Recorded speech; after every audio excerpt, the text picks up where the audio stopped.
Hi, I'm Rick, and we're here at Fitworks Academy, and I'm going to show you an extreme exercise with a sledgehammer and a tractor tire. The reason we're using a tractor tire is when we're swinging the sledgehammer, we want it to be a little higher up off the ground as opposed to a regular car tire, so you don't do any undue stress on your lower back when you're swinging the sledgehammer.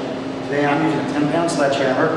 You can use a 6, 8, or 12 pound as well. We're going to swing the sledgehammer and the tire.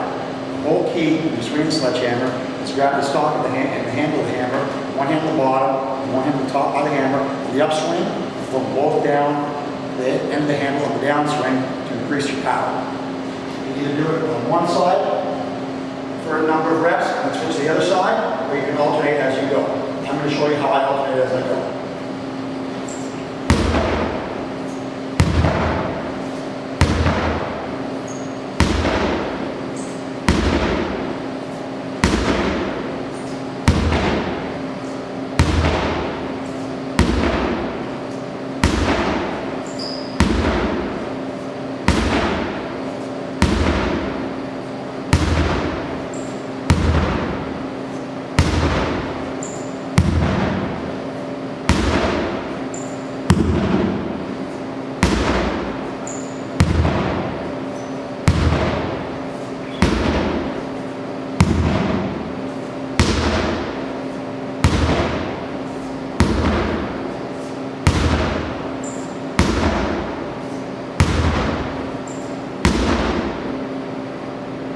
You can either do 30 on one side and 30 on the other side, or you can alternate like I just did now.